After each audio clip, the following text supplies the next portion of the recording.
Good morning, students. Today's class is the second class of filing GST returns. In first class, we have discussed or we have cleared all these doubts of GSTR, Goods and Service Tax Return Form number 1, Form number 2, Form number 3. Form number 1 is for outward supply. So, outward supply last date of filing this return is 10th but अभी कितना है 11th of next month. समझ में आ रहा है? Next month जो 2 है ये क्या है इनवर्ड सप्लाई क्या है 15th of the next month. Third one is our balance of payment. कितना तक देना है 20th ऑफ नेक्स्ट मंथ. इतना हम लोग डिस्कस किए थे. आउटवर्ड सप्लाई में क्या था for inward supply each invoice is uploaded in GST portal or form number 1.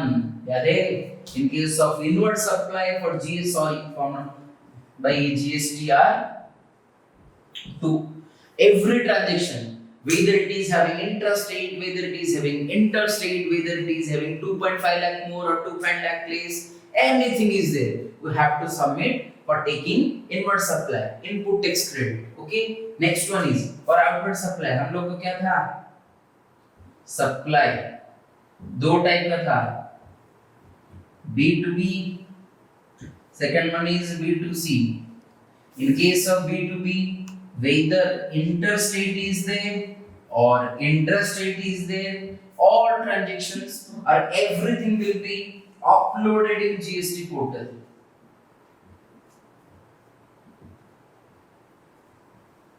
समझ में आ रहा है? Everything will be uploaded in GST portal. But in case of B2C, it is divided into two parts. One is intra, second one is inter. In case of intra, all invoice are uploaded in consolidated form. Consolidated. हम लोग discussion किए थे इसलिए मैं इतना focus नहीं दे रहा हूँ, नॉर्मली जा रहा हूँ. Consolidated form. In case of intra, whether it is more than 2.5 lakh, ये ले लो 2.5 lakh और less than equals to 2.5 lakh. अगर more than 2.5 lakh है हमको क्या करना पड़ेगा individual transactions to be uploaded. In case of less than 2.5 lakh we have to do individual or consolidated interstate supply and for individual states. मतलब क्या हो गया कि हम लोग को क्या करना पड़ेगा इंटरस्टेट सप्लाई में मैंने बिहार में कितना सेल किया, छत्तीसगढ़ में कितना सेल किया, एमपी में कितना सेल किया, टोटल मेरा महाराष्ट्र में कितना सेल हुआ, एवरी स्टेट के लिए एवरी इंडिविजुअल कंसोलिडेटेड देना पड़ेगा. समझ में आ रहा है? पर यहाँ क्या करना पड़ेगा इंडिविजुअल मुझे क्या करना पड़ेगा इनवॉइस देना पड़ेगा. But in case of supply B2B, whether it is an interstate, whether it is an intrastate, we have to do only upload it in GST form in consolidated invoice form. Is that clear?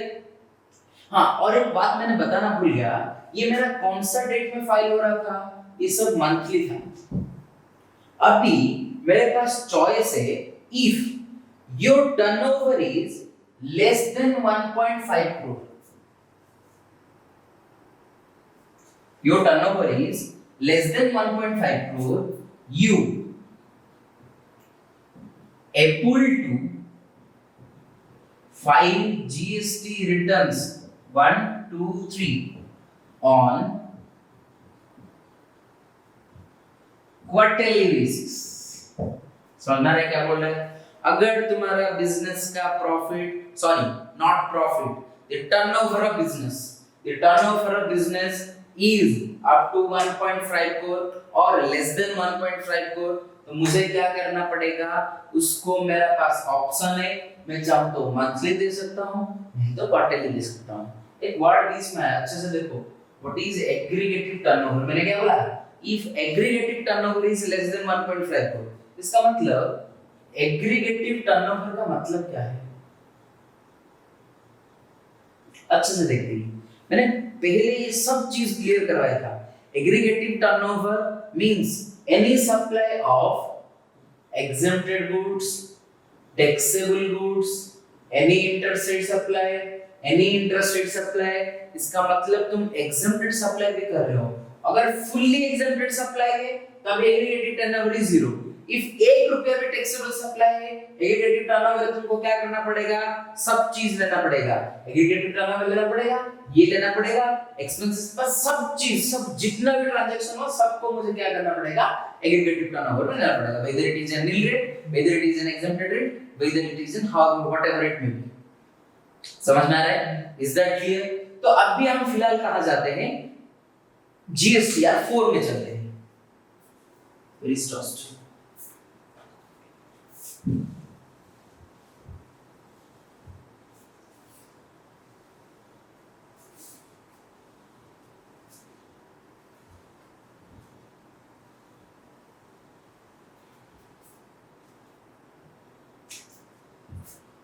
GSTR 4 goods and service tax return. देखो अभी हम जब पढ़ने जा रहे हैं, अभी generally ये जो फॉर्म पढ़ेंगे, GSTR 4 इज स्पेशलाइजेशन फॉर, देखिए अच्छे से सुनो, जो 1 2 3 ये 3 चीज था, ये सबके लिए था, मगर अगर ये GSTR 4 क्या है, composition levy scheme.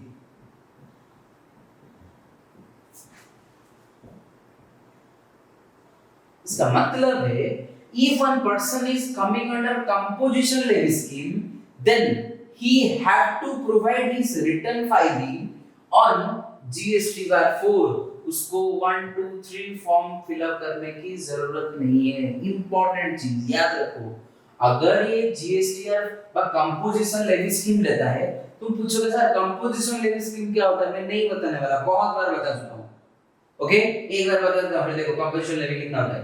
If your turnover is 1.5 crore, in special taste 75 lakhs, your turnover is less than 1.5 crore in previous year, समझ में आ रहा है?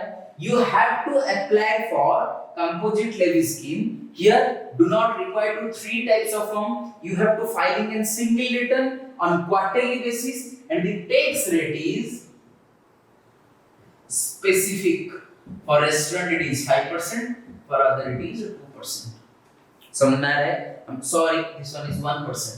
हम लोग इतना तक पढ़े थे, CGST 0.5, SGST 0.5, in case of restaurant business 2.5 for SGST, 2.5 for CGST। समझ में आ रहा है? ये क्या था, कंपोजिट लेवी स्कीम। अगर एक बंदा कंपोजिट लेवी स्कीम का अवेल कर रहा है, क्यों है ये ऑफर है, तुमको अवेल करना पड़ेगा। कब अवेल कर पाओगे, if your turnover is 1.5 crore up to 1.5 crore or less than 1.5 crore in previous business year, previous finance year। तुम 18-19 में ले लो, तुम 2021 में अगर लेना चाहते हो कंपोजिट लेवी स्कीम, तुमको क्या करना पड़ेगा, 1920 का बिजनेस डाटा देखना पड़ेगा। क्या देखना पड़ेगा, aggregative turnover. Your 1920 aggregated turnover is less than 1.5 crore or 75 lakh in special states, then only you will avail the composition levy scheme। अगर तुम कंपोजिशन लेवी स्कीम ले लिए तो तुमको क्या करना पड़ेगा, एक ही परसेंटेज में टैक्स देना पड़ेगा, आउटवर्ड इनवर्ड। मैंने क्या बोला था, अगर कंपोजिशन लेवी के ले लिया तो नो इनपुट टैक्स क्रेडिट। तुमको इनपुट टैक्स क्रेडिट मिलने के लिए ये बात समझ में नहीं आएगा, मतलब इनपुट क्रेडिट तुमको नहीं मिलेगा। समझ में आ रहा है मैं क्या बोल रहा हूँ? क्योंकि कंपोजिशन लेवी स्कीम में क्या होता है, हम ऑलरेडी डिस्कशन कर चुके हैं, मैं मान के चल रहा हूं आपको इतना याद होगा। नेक्स्ट वन, जीएसटीआर 4 फाइल करने के लिए मेरा लास्ट डेट कितना है, 18th of the next month. पहला वाला क्या था, 10th और 11th। नेक्स्ट वन क्या था, 15th। Next one third form के लिए 20, और जीएसटी फॉर्म 4 फाइल करने के लिए मुझे क्या करना पड़ेगा, 18th of next form fill up करना पड़ेगा। फटाफट करते हैं फिर। GSTR 4 क्या है? In case of composition levy scheme, if this offer is received by any SSC, then he have conditions to filing on quarterly basis on GSTR 4, and he is having no input credit and all these things. Totally you have to require outward supply, a specific percentage is there, on specific percentage you have to put on. सोच लो मैंने 1 करोड़ का business किया, इतना बड़ा नहीं लेते, 1 लाख का business किया, 1 लाख में मेरा आउटपुट 1 लाख है, ले लो 10% का टैक्स था, 10% में कितना हो गया रे? ये हो गया 10,000। जो इनपुट किया था 90,000 का परचेज किया था, 90,000 में 10% का टैक्स होता है 9,000। अगर तुम नॉर्मल में आते हो तो 10,000 माइनस 9,000 करके 1,000 देना पड़ेगा, बट ये बोल रहा है तुम अगर 1 लाख का बिजनेस कर रहे हो तुम 1% दे दो। ये सोचो ये 8,000 था तो मुझे ये ये हो गया 8,000, तो मुझे कितना देना पड़ता? 2,000 देना पड़ता। समझ में आ रहा है? अगर तुम कंपोजिट लेवी स्कीम में आ गए तो ये बोल रहा है ये 10% इधर आउटपुट का कैलकुलेशन करो, इधर इनपुट का 10% कैलकुलेशन करो, इतना पंगा मत करो। आउटपुट 1 लाख, 1% निकालो, 1% निकालो, 1% कितना होता है रे? 1 लाख का 1% हो गया 1,000। 1,000 दे दो, बात खत्म। तुमको इनपुट कैलकुलेशन करना लेना ये सब जरूरी नहीं है। समझ आ रहा है? हम लोग इनपुट का ये वाला कंपोजिशन लेवी स्कीम अच्छे से पढ़े थे, समझ में आ रहा है? This is all about composition levy scheme. Okay,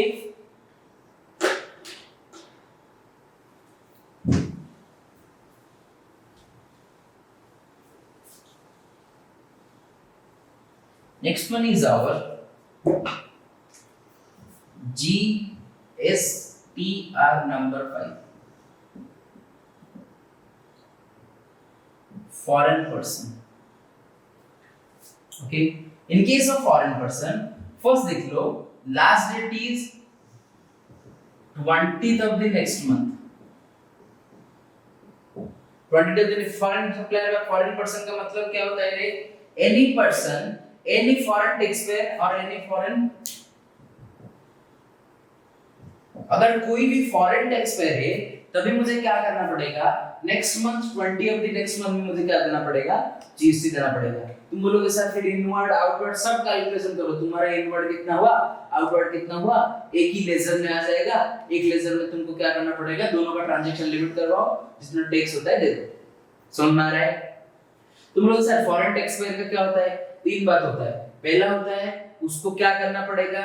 वो निजे खुद ले लो अमेज़न, अमेज़न अगर फॉरेन टैक्सपेयर है तो वो अमेज़न को आके इधर टैक्स पेमेंट करना पड़ेगा, मतलब उसका डायरेक्टर को आके पेमेंट करना पड़ेगा। First one is itself, second one is, एक सेकंड,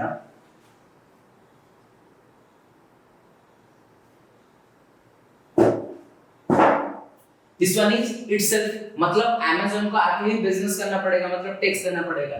नहीं तो एनी रिप्रेजेंटेटिव, उसने अपॉइंट किया था एक रिप्रेजेंटेटिव, उसको आके टैक्स देना पड़ेगा। नहीं तो लास्ट वन क्या पड़ेगा? उसको एक को अपॉइंट करवाना पड़ेगा, स्पेसिफिक पर्सन टू पे टैक्स। इसका क्या हो गया? Foreign tax. इतना थोड़ा सा याद रखो। जीएसटीआर फॉर्म 5 किसके लिए है? फॉरेन टैक्सपेयर के लिए है। Last date is 20। Foreign taxpayer का मतलब कौन टैक्स देगा? वो खुद आके टैक्स देगा, नहीं तो एक रिप्रेजेंटेटिव होगा, नहीं तो उसको क्या करना पड़ेगा? इंडिया में एक आदमी को अपॉइंट करना पड़ेगा वो टैक्स देने के लिए। दैट्स ऑल, इतना चीज होता है। तो मतलब फॉरेन टैक्सपेयर क्यों? ये जो हम चीज पढ़ रहे हैं ना, 4 पढ़े, 5 पढ़े, 6, 7, ये जो चीज पढ़ रहे हैं, ऑल द 8 ये सब है स्पेसिफिक थिंग। मतलब ये जब इनपुट अगर कोई कंपोजिट लेवी स्कीम है उसको 4 ही देना पड़ेगा, 1 2 3 में वो नहीं आएगा। फॉरेन टैक्सपेयर है उसको 5 ही देना पड़ेगा, 1 2 3 नहीं फाइल करना चाहिए। फिर इनपुट डेट डिस्ट्रीब्यूटर है उसको ये देना पड़ेगा, मतलब स्पेसिफिक चीज है उसको ऐसे ही देना पड़ेगा। समझ में आ रहा है? GSTR 5 is specially for foreign taxpayer. GSTR 4 is specially for composite levy scheme. Who is availing composite levy scheme? समझ में आ रहा है? Next one is GSTR 6.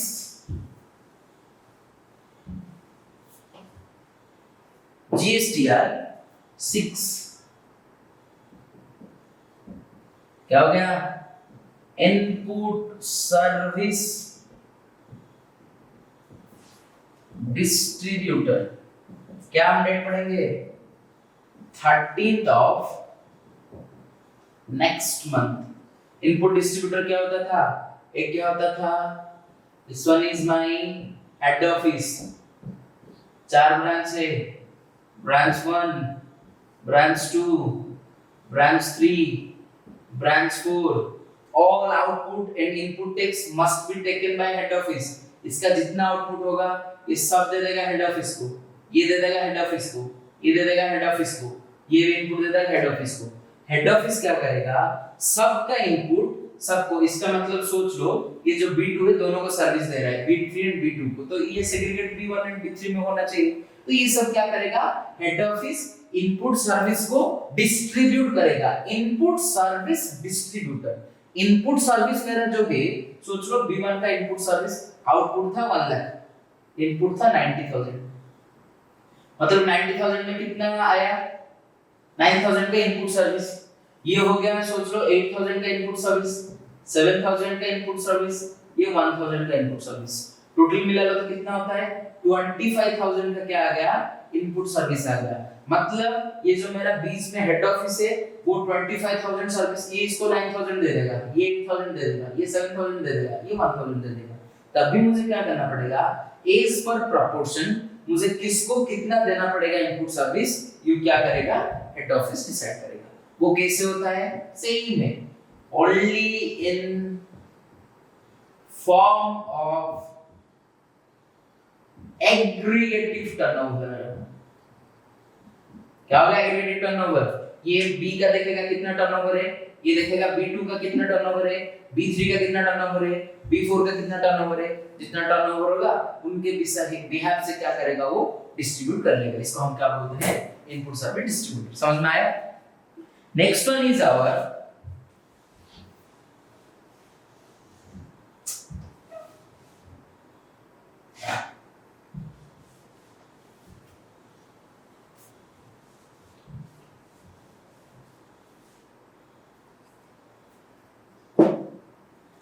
Next one is our क्या था, GSTR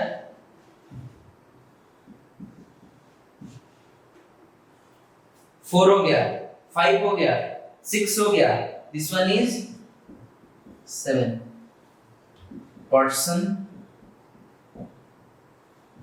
deduct TDS। Special action है, जो TDS deduct करता है उसको क्या करना पड़ेगा, GSTR 7 में ही टैक्स देना पड़ेगा। GSTR 7 कहाँ का होता है, कैसे होता है, आप लोगों को पता है, दिस वन इज Amazon। एक बात पहले लिख लो, last date of filing is 10th of the next month. अभी देखते हैं Amazon, ये हो गया सप्लायर, ये हो गया customer,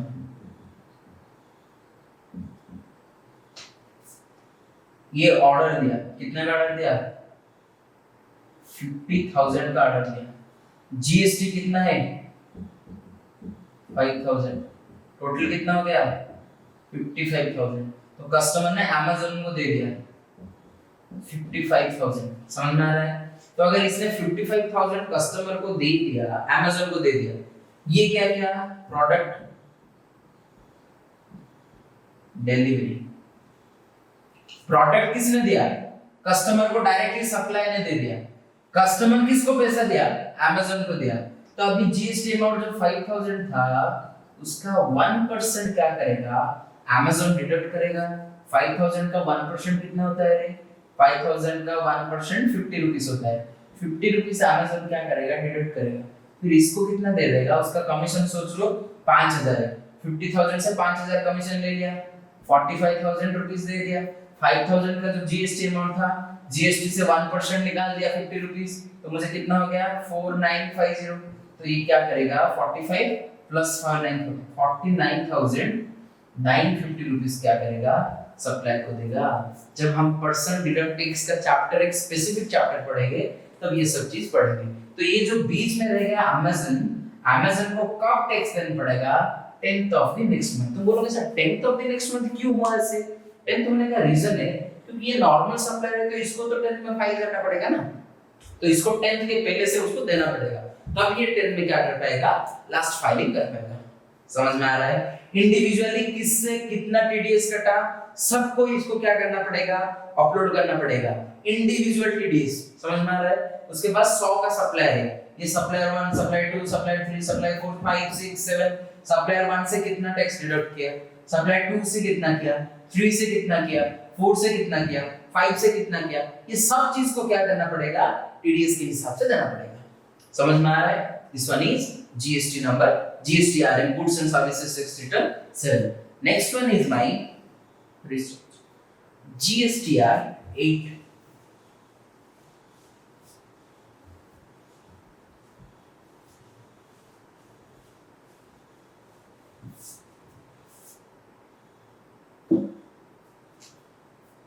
GSTR 8. Goods and services tax return 8.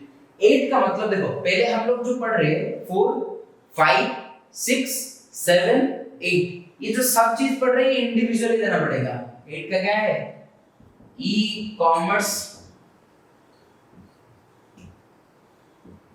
तुम बोलोगे 60 तो पागल हो गए, अब भी तो बोले अमेज़न को कहां देना पड़ेगा, 10th में देना पड़ेगा, और उसको क्या देना पड़ेगा, 7th में देना पड़ेगा। उसका अमेज़न का दो चीज होता है, जो टीडीएस दिया उसको भी फाइलिंग करना पड़ेगा 10th तक, उसका जो कमीशन है हुआ, अच्छे से सुनो, उसका जो कमीशन है हुआ 5000, उस पे भी इसको जीएसटी देना पड़ेगा, क्योंकि एक सर्विस और सप्लाई। समझ में आ रहा है मैं क्या बोल रहा हूँ? अमेज़न को टीडीएस जो डिडक्ट किया था उसको भी अपलोड करना पड़ेगा। कौन सा फॉर्म में अपलोड करेगा, जीएसटीआर 7 में अपलोड करेगा। जीएसटीआर 8 में क्या करेगा, वो अमेज़न 20 में कितना कमाया उसको टैक्स देना पड़ेगा। सोच लो ये 5000 सप्लायर 1 से लिया था कमीशन, सप्लायर 2 से कितना लिया था, 2000 लिया था, सप्लायर 3 से कितना लिया था, 3000 लिया था, तो टोटल 10000 का टैक्स हो गया, सॉरी टोटल 10000 का कमीशन हो गया, उसमें से 10% हिसाब से 1000 उसको क्या देना पड़ेगा, जीएसटी देना पड़ेगा खुद के लिए। अमेज़न खुद के लिए दे रहा है, वो क्या कर रहा था जीएसटीआर 7 में टीडीएस डिडक्ट कर रहा था, किसके लिए, सप्लायर के लिए। फिर से बोल रहा हूं, in case of GSTR 7 Amazon was paying the TDS amount only because the TDS amount was given by supplier, the tax amount और Amazon का उसका खुद का बिजनेस नहीं है। खुद का बिजनेस कितना है, वो जो कमीशन बेसिस पे काम कर रहा है, the 10000 commission is turnover of Amazon, so Amazon had to pay 10000 into 10% equals to rupees 1000 as GST in form number GSTR 8, but in form number GSTR 7 he had to upload or pay the 1% TDS amount to GST portal। ये जो 1% deduct किया था वो amount को individually supplier के हिसाब से GSTR 7 में अपलोड करना पड़ेगा। जो ई कॉमर्स का खुद का बिजनेस होता है, जो कमीशन बेसिस पे काम करता है, वो कमीशन के हिसाब से जितना हुआ वो कमीशन में 10% टैक्स कब देगा, 10th में देगा। थोड़ा सा फिर से क्लियर कर रहा हूं, वो जो अमाउंट अमेज़न दे रहा है वो सप्लायर का था 1% जीएसटीआर 7 में। जीएसटीआर 8 में क्या करता है, वो खुद का टर्नओवर देता है, दैट्स ऑल, कुछ नहीं। समझ में आ रहा है क्या बोल रहा हूं? Is that clear? Next one is our GSTR 9। GSTR 9 क्या होता है, पहले देखो,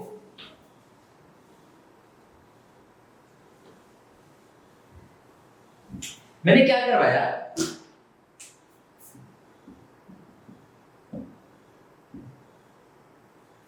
समझ में आ रहा है? GSTR 9 is annual return 31st December of the ending of following year বা business year। अगर सोच लो 31st मार्च 2019 में मेरा बिजनेस खत्म हुआ, इस साल का फाइनेंशियल ईयर, तो 31st दिसंबर 2019 तक मुझे क्या करना पड़ेगा, जीएसटीआर 9 फाइल करना पड़ेगा। समझ में आ रहा है? GSTR file is annual return of 1, 2, 3, तीनों का जो बिजनेस का एनुअल रिटर्न होगा साल भर। जीएसटी 1, 2, 3 क्या बोल रहा था, इंडिविजुअली अपलोड करो, नहीं तो क्वार्टरली अपलोड करो। जीएसटी 9 में मुझे क्या करना पड़ेगा, सब जो इंडिविजुअल था पूरा जनवरी में इतना, फरवरी में इतना, मार्च में इतना, सॉरी पहले मार्च अप्रैल तक चलते हैं, अप्रैल मई जून जुलाई अगस्त सितंबर अक्टूबर, जून में इतना, जुलाई में इतना, अक्टूबर में इतना, सितंबर में इतना, दिसंबर में इतना, नवंबर में इतना, सब जो इंडिविजुअल क्या करना पड़ेगा, जीएसटीआर 9 में एनुअल रिपोर्ट देना पड़ेगा। समझ में आ रहा है? कब तक देना पड़ेगा? 31 December of completion of accounting year. Accounting year में फाइनेंशियल ईयर कब खत्म होता है? 31 मार्च 2019। तो मुझे 31 दिसंबर 2019 तक वो फाइल करना पड़ेगा। That's all. जीएसटीआर 9 था। नेक्स्ट बोल रहा है जीएसटीआर 9A। हम लोग पॉइंट 4 में क्या पढ़े थे? कंपोजिशन लेवी स्कीम याद है? 4 composition levy scheme quarterly file कर रहा है। अच्छा सुनो, composition levy scheme quarterly file कर रहा है, तो उसको क्वार्टरली को जब होल ईयर कंप्लीट हो जाएगा, सोच लो इसका क्या था, पहला क्वार्टर कौन सा है? मार्च अप्रैल मई, सॉरी जनवरी फरवरी मार्च अप्रैल मई जून तक उसको देना पड़ेगा। नेक्स्ट वन इज जून जुलाई अगस्त सितंबर देना पड़ेगा, दिसंबर तक देना पड़ेगा, मार्च में देना पड़ेगा। इसमें एक रिटर्न, एक रिटर्न, एक रिटर्न, इधर मंथ का एक रिटर्न, फिर फाइनल एक रिटर्न, मतलब एनुअली जीएसटीआर 9 रिटर्न देना पड़ेगा। जैसे यहां मिला था ना, फिर 1 2 3 देने के बाद मुझे जीएसटीआर 9 में फाइनल एनुअल रिटर्न देना पड़ेगा। जीएसटी 4 में मैंने जो जो चीज दिया था उसको क्या करना पड़ेगा, कंप्लीटली 9A में पूरा एनुअल रिटर्न देना पड़ेगा। समझ में आ रहा है? Is that clear? Okay, this one is GST 9 है। नेक्स्ट पॉइंट इज ओके, एक सेकंड,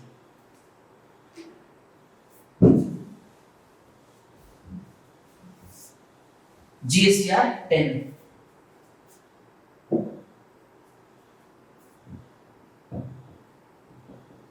और क्या है? जीएसटीआर 11। बस दो ही बचा है भैया। जीएसटीआर 10 क्या होता है? ये एक ऐसा चीज होता है, सोच लो इसका नाम क्या है, पहले देख लो। एनुअल रिटर्न नहीं बोल रहा हूं, फाइनल रिटर्न बोल रहा हूं। फाइनल का मतलब तू तेरा जिंदगी में ये लास्ट रिटर्न दे रहा है, उसके बाद कहीं नहीं दे पाएगा। इसका मतलब last return when you surrender your GST certificate और GST not certificate, GST registration। तुम जब GST रजिस्ट्रेशन सरेंडर कर रहे हो और कैंसिलेशन हो रहा है, गवर्नमेंट ने तुम्हारा क्या किया, GST रिटर्न को कैंसिलेशन करवा दिया, तुमको तभी क्या करना पड़ेगा, टोटल GST 10 में जितना कुछ था सबको दिखा के कंप्लीट करवाना पड़ेगा। इसको हम लोग क्या बोलते हैं, फाइनल रिटर्न। थोड़ा अच्छे से सुनो, फाइनल रिटर्न क्या होता है। ये बोल रहा है कि अगर मैंने मेरा बिजनेस बंद करवा दिया और गवर्नमेंट ने मेरा जीएसटी रजिस्ट्रेशन कैंसिल करवा दिया और मैं खुद क्या कर रहा हूँ, सरेंडर कर रहा हूँ, तभी मुझे क्या करना पड़ेगा, जीएसटीआर 10 में फाइनल रिटर्न भर के कैंसिल करवाना पड़ेगा। दैट्स ऑल, इतना ही बात है। Next one is GSTR 11। What is UIN? क्या होता है रे? Unique identity number similar to GSTIN. हम जो पहले 10 आदमी का बात कर रहे हैं, तभी मुझे आईडी पासवर्ड उसका क्या होगा रजिस्ट्रेशन फॉर्म में, GSTIN, goods and service tax identification number. But India में ऐसे कुछ लोग होते हैं, आदमी होते हैं, उनको क्या देना पड़ता है, हम लोग को यूआईएन देना पड़ता है। उसका क्या होता है,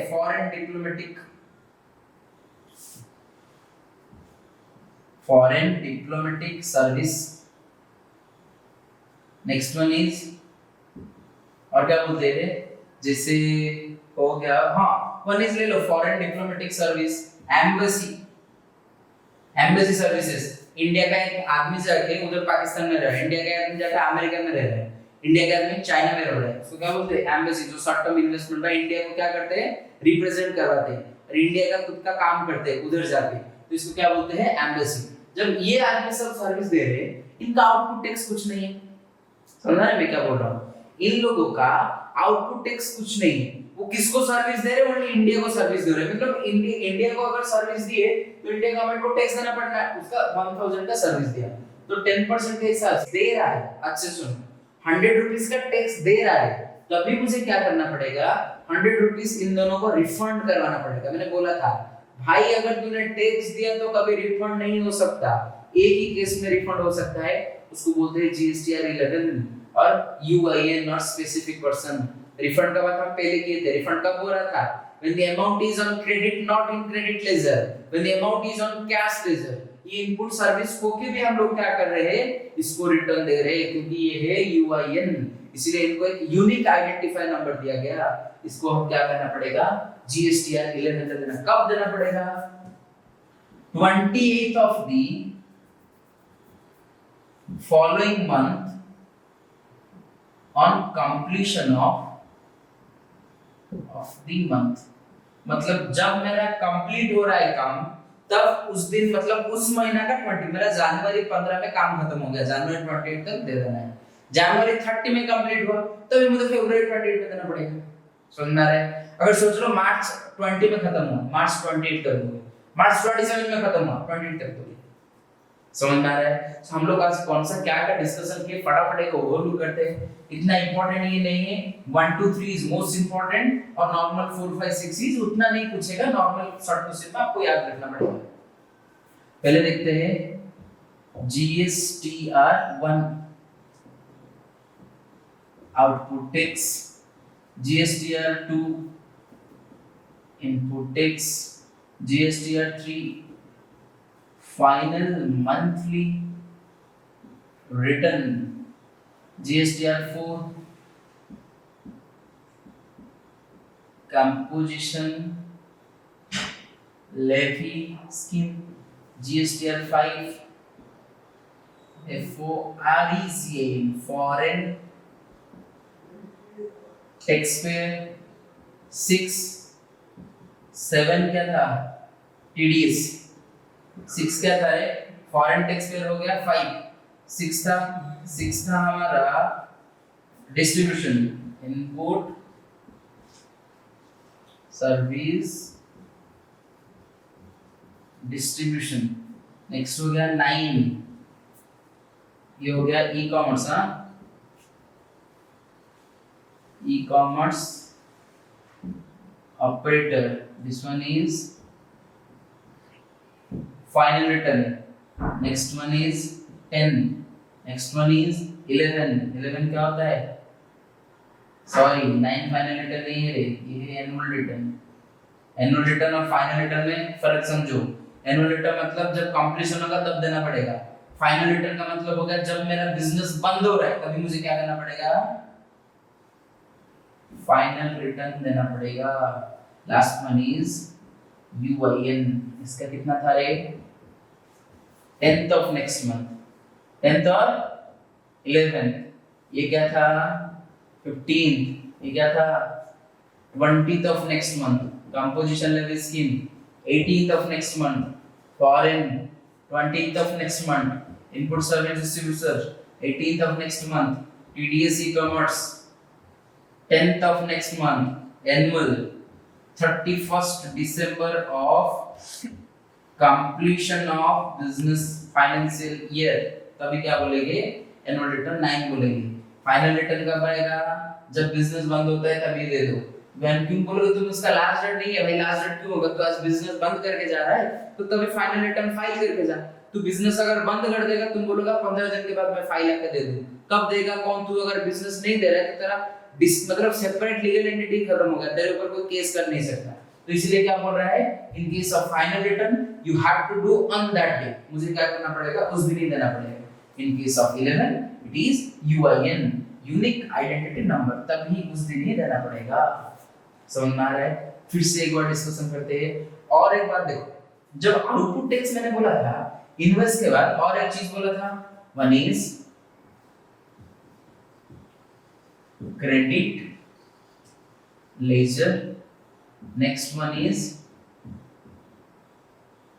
कैश लेजर। जब मैं पैसा डालूं तीनों को अलग अलग डालना पड़ेगा। क्या क्या था, इधर करवाता हूं, देखो ये हो गया क्रेडिट लेजर, ये हो गया कैश लेजर। जब मैं पैसा डालता हूं, एक मिनट रुक जाओ, हाँ इधर भी देखो, क्रेडिट लेजर तीन चीज होगा, IGST, CGST, SGST। वैसा क्रेडिट लेजर में क्या आएगा, ये जो 3 आएगा ये होगा आउटपुट का टैक्स अमाउंट। पहले क्या आएगा IGST, CGST, SGST, ये क्या आएगा 3 इनपुट का tax amount. Same IGST, CGST, SGST, इसको फाइनल करो, ये अमाउंट डिडक्ट करके ये अमाउंट से माइनस करो, फिर इधर डालो। ये अमाउंट क्या हो सकता है, रिफंड हो सकता है, पर क्रेडिट लेजर का जो डेबिट साइड अमाउंट है वो कभी भी रिफंड नहीं हो पाएगा। मैंने अच्छे से ये सब चीज डिस्कशन करवाया था। क्लियर, समझ में आ रहा है? अभी एक साथ फटाफट रिवाइज कर लेते हैं। देखो पहला क्या था, पहला आउटपुट टैक्स। क्या होता है रे, इनवॉइस में जब जितना सेल कर रहा हूं उसके हिसाब से मुझे GSTR 1 फाइल करना पड़ेगा। In case of input tax GSTR 2, in case of final monthly return GSTR 3, in case of composite levy scheme मैं स्पेसिफिकली बोल रहा हूं, अगर ये 3, 5, 6, 7, 8 एंड 10, 11 ये अगर चीज है तो मैं 1, 2, 3 में अगर नहीं दे पाऊंगा, मतलब the 1, 2, 3 this return is applicable except, मतलब किस किस को ये 1, 2, 3 नहीं मिलेगा।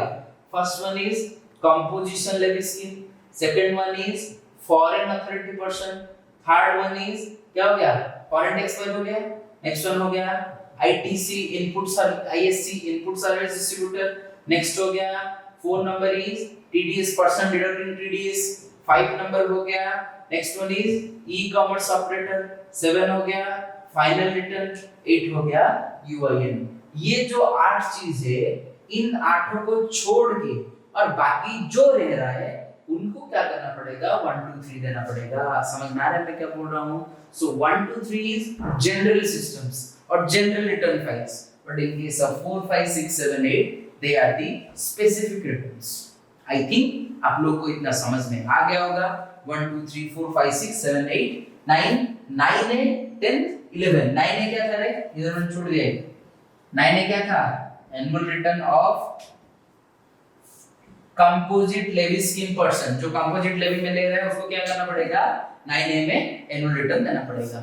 इतना फटाफट कंप्लीट करो। So your chapter input, sorry your chapter GSTR goods and service tax return filing and refund क्या होता है, ये पूरा हम लोग कंप्लीट कर चुके हैं। ओके, नेक्स्ट क्लास में हम लोग क्या करेंगे देखते हैं, और क्या तुम्हारा रह गया है उस चैप्टर को डिस्कशन करेंगे। तो तुम्हारा काम क्या है, ये को अच्छे से डिस्कशन करो, थोड़ा ऐसे चार्ट बना लो, इस टाइप का चार्ट बनाओ, चार्ट बना के घर से पढ़ाई करो, फिर एक टेबल बना दो। ये हो गया डेट, ये हो गया पर्टिकुलर्स, ये हो गया पर्सन, ऐसे ऐसे एक टेबल बनाओ। ये हो गया फॉर्म नंबर, ऐसे टेबल बनाओ, फिर एक टेबल बना के इसको खत्म करो। 5-10 मिनट लगेगा रिवाइज करने के लिए। एग्जाम में ऐसे श्योर क्वेश्चन है, what do you mean by GST return, explain different forms of return. समझ में आ रहा है? Is that clear? मैं बीकॉम बच्चों के लिए बात बता रहा हूं। ये तो पक्का इसमें से 3 मार्क तुम ले लो, चार्टर्ड और कॉस्टिंग अकाउंट में 3 मार्क पक्का शॉर्ट क्वेश्चन आएगा। फिर कौन सा डेट पूछ लेगा, कौन सा रिटर्न किसको मिल रहा है पूछ लेगा। मैंने और एक चीज बताया था, GSTR 1, 2, 3 is on quarterly basis का ऑप्शन है। और एक बात सुनो, अभी फिलहाल ये GST 2 एंड 3 मर्ज होके 2A आएगा शायद, अभी तक फाइनल नहीं हुआ है। 2A आने वाला है, अभी जो फिलहाल 2A चल रहा है, तभी मेरा फाइनल होके क्या आएगा 3A या 3B का कुछ रिटर्न आने वाला है, अभी तक नहीं है। जब आएगा तब हम लोग पढ़ेंगे। This class is specifically for BCom students, क्योंकि ये इतना अपडेट नहीं आया अभी तक, क्लैरिफिकेशन नहीं है कुछ। क्लियर, समझ में आ रहा है? इतना तक कंप्लीट करो, नेक्स्ट क्लास में आप कुछ पढ़ते हैं। Thank you, good day.